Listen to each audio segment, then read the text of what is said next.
नमस्कार। Self awakening mission से संजय मलिक। दोस्तों, मृत्यु एक ऐसा टॉपिक है जिसके बारे में बहुत विशेष लोगों को एक खास तरह का इंटरेस्ट होता है। इसके बारे में जिज्ञासा होती है, जानने की इच्छा होती है कि भाई ये होता क्या है। तो इसमें मैं एक पास्ट लाइफ रिग्रेशन थेरेपिस्ट हूँ। लोगों को जब हम पास्ट में लेकर जाते हैं तो जाहिर सी बात है उसमें मृत्यु नाम का एक पीरियड भी आता है कि ये व्यक्ति पिछले जीवन में ऐसा ऐसा इसने जीवन जिया, फिर इसकी मृत्यु कैसे हुई, उसके बारे में भी रिसर्च होती है, राइट। तो मेरी अपनी कुछ रिसर्च को भी प्लस एक फाउंडेशन है बेंगलोर में जिसका नाम है spiritual science research foundation, SSRF। इसकी भी स्टडीज अगर इन मैं सारी बातों को कंबाइंड करूं तो इसमें ये जो इंटरेस्टिंग फैक्ट पता लगे ये मैं आपके साथ शेयर करता हूँ। ये वीडियो बहुत इंटरेस्टिंग होने वाली है, तो जरा ध्यान से बातों को सुनना और लास्ट तक जरूर देखना। तो इसमें जो रिसर्च में बताया कि अगर 100 लोग शरीर छोड़ते हैं उनमें से करीब 85 लोग 85 लोग तुरंत अर्थात 35 से 40 सप्ताह के भीतर 35 टू 40 सप्ताह यानी कि लगभग 9 मंथ के भीतर वो जन्म ले लेते हैं। 35 से 40 सप्ताह के भीतर वो अगला जन्म ले लेते हैं। कुछ लोगों का जन्म बहुत जल्दी भी हो जाता है, यानी ऐसा होता है कि उनके लिए गर्भ पहले से ही तैयार होता है। बाकी जो 15% लोग बचे उनमें से 11% लोगों को 1 से 3 साल के भीतर नया जन्म मिल जाता है। अब बाकी जो बचे इसके अलावा यानी 4% जो लोग बचे, उनके हिसाब से लगभग 4% ऐसे लोग होते हैं जिनकी आत्माओं को लंबा इंतजार करना पड़ता है। ये इंतजार 400 साल से 1000 और कभी कभी कई हजार सालों तक का हो सकता है। ये बड़ी इंटरेस्टिंग चीज है। अच्छा, जिन आत्माओं को बिल्कुल इंतजार नहीं करना पड़ता ये कौन होते हैं? जैसे मैंने कहा ना, 85% लोग ऐसे होते हैं जिनको कोई खास इंतजार नहीं करना पड़ता। इनके कार्मिक बिल्कुल डिसाइडेड होते हैं, इनकी इच्छाएं इतनी स्ट्रॉन्ग होती हैं, पावरफुल होती हैं। इनको पता है कि मुझे आते ही मेरी ये डिजायर है, यहां मैं अधूरी छोड़ के जा रहा हूं, तुरंत मेरा अगला जन्म चाहिए।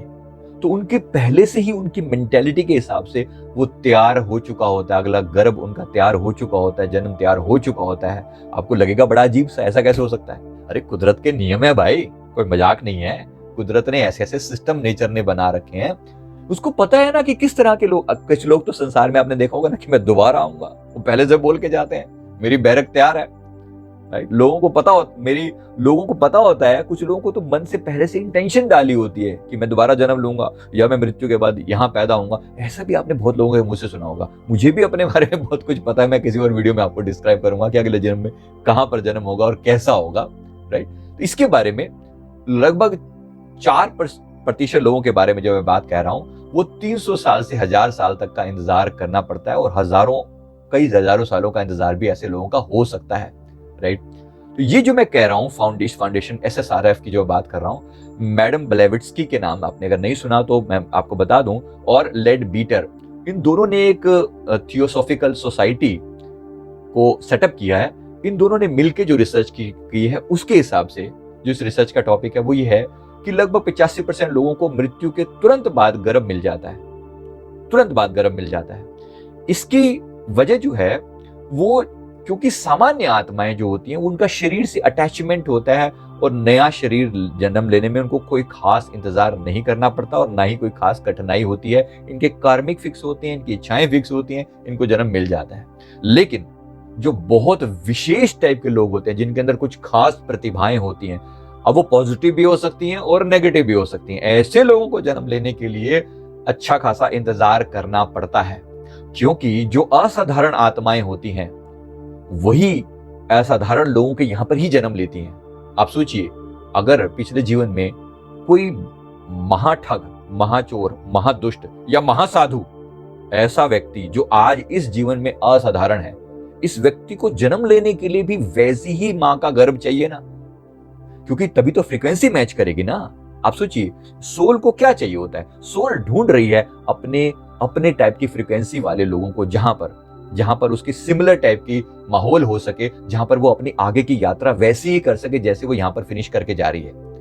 तो जैसे ये जो मैं रिसर्च की बात कर रहा हूं ना, इसमें करीब इन्होंने 1500 परिवारों के ऊपर रिसर्च किया, इनको पास्ट लाइफ में ले जाकर, जिसको हम बोलते हैं PLR, पास्ट लाइफ रिग्रेशन में ले जाकर देखा, और करीब इनमें से जो उनकी पास्ट लाइफ की जो रिसर्च है उसमें से जो रिजल्ट सामने आया, मैं वो आपके साथ शेयर कर रहा हूं। तो जो मैंने आपको कहा कि लगभग 2% लोग ऐसे होते हैं या तो बहुत खूंखार अपराधी थे, इन्हीं रिसर्च में से बता रहा हूं, इनमें से या तो बहुत इस समय में बहुत खूंखार अपराधी थे, या कोई इतने विशेष प्रतिभाशाली थे। जैसे इनमें से एक बहुत डांसर था, बहुत ही यूनिक डांसर आज के टाइम में है, इनकी जो रिसर्च की गई उन्होंने उसमें बताया। अन्य एक बहुत बड़े पॉलिटिशियन थे, अब उनका नाम उन्होंने सबके नहीं बताए, लेकिन इन सब के ऊपर जो रिसर्च की गई, तो ऐसे लोगों को नया जन्म लेने के लिए रुकना पड़ता है, क्योंकि चाहे व्यक्ति अच्छा हो या बुरा है, तो वो असाधारण, उनके अंदर कुछ ऐसी यूनिक बात है जो डेफिनेटली उनको विशेष बनाती है, और ऐसे लोगों को नया जीवन लेने के लिए इंतजार करना पड़ता है, नया गर्भ पाने के लिए इंतजार करना पड़ता है। वैसी उपयुक्त परिस्थितियों का निर्माण होना भी तो जरूरी होता है ना। जैसे उदाहरण के लिए आप सभी जानते हैं, क्या भगवान राम किसी सामान्य स्त्री के गर्भ से जन्म ले सकते थे? संभव नहीं।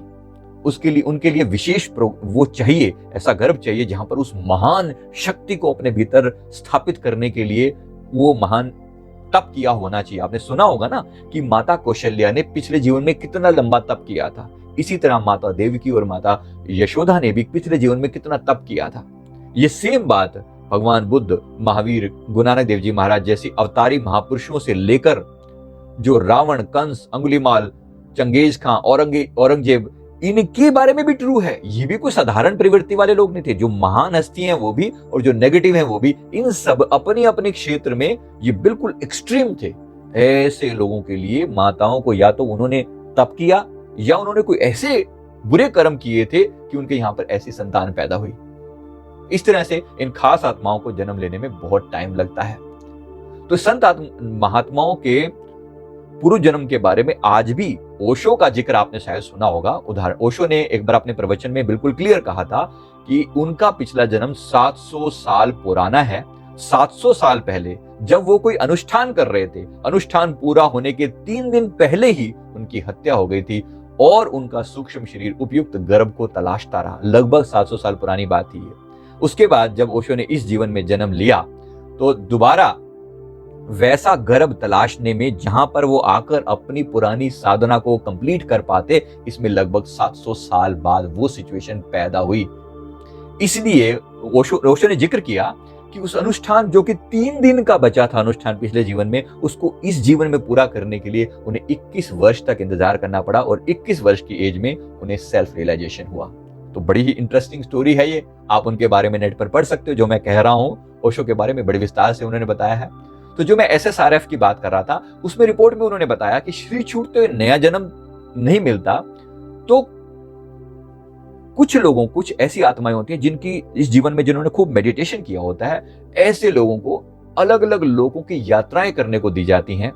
तो उनको, जैसे उनको स्वर्ग लोक की यात्राएं, इवन नरक लोक की यात्राएं, इसमें से पितृलोक की यात्राएं, अन्य विष्णु लोक, ब्रह्म लोक या अन्य बहुत से लोगों की यात्राएं भी उनसे करवाई जा सकती हैं, डिपेंडिंग अपॉन उन्होंने इस जीवन में कितनी, उनकी मेडिटेशन में कितनी तरक्की की थी। तो ऐसे लोगों में उन आत्माओं को, उन चेतनाओं को अपनी धुलाई, अपनी क्लींजिंग का भी अवसर मिलता है। तो मैं उम्मीद करता हूं ऐसे मैंने जो अपने पूर्व जन्म का जिक्र किया है, अगर आप मेरे बाकी वीडियोस आपने देखे, एक वीडियो में मैंने अपने 2 जन्मों के बीच में अविनाशी आत्मा के नाम से मैंने एक वीडियो डाला है। 2 जन्मों के बीच में अविनाशी आत्मा, उस आत्मा का वो जो सफर है उसके बारे में मैंने विस्तार से बताया कि आत्मा वहां पर क्या करती है। मैंने अपने अनुभव भी उसमें शेयर किए कि मुझे कैसे कैसे अनुभव हुए थे इस जीवन में आने से पहले, क्योंकि मैंने एंजेलिक वर्ल्ड में कुछ समय के लिए सेवाएं अपनी दी थी, एंजेलिक वर्ल्ड में यानी फरिश्तों की दुनिया में। तो वहां से जब वो किया गया, वो जो समय जो बिताया था उसके मैंने अनुभव शेयर किए हैं और बड़े ही इंटरेस्टिंग है वो अनुभव। आप जरूर उसके बारे में और दूसरा हमारा वीडियो देख सकते हैं। तो मैं उम्मीद करता हूं कि आपके लिए टॉपिक अच्छा रहा होगा, आपको इंटरेस्टिंग लगा होगा। और इस तरह के वीडियोस देखने के लिए हमारे चैनल पर थोड़ा सा और सर्च करें, आपको बहुत सारे वीडियो मिलेंगे। 1200 से ज्यादा वीडियोस हमारे हैं, जरा ढूंढे तो आपको और बहुत कुछ मिलेगा। जैसे मैंने अभी आपको बताया मृत्यु से संबंधित जो वीडियो है उसमें ये बाकी वीडियो मिलेंगे, नीचे प्लेलिस्ट दी हुई है, उसमें आप ढूंढ सकते हैं। मैं उम्मीद करता हूँ वीडियो आपको जरूर अच्छा लगा होगा। वीडियो को लाइक करें, कमेंट करें, हमारे चैनल को जरूर सब्सक्राइब कर लें।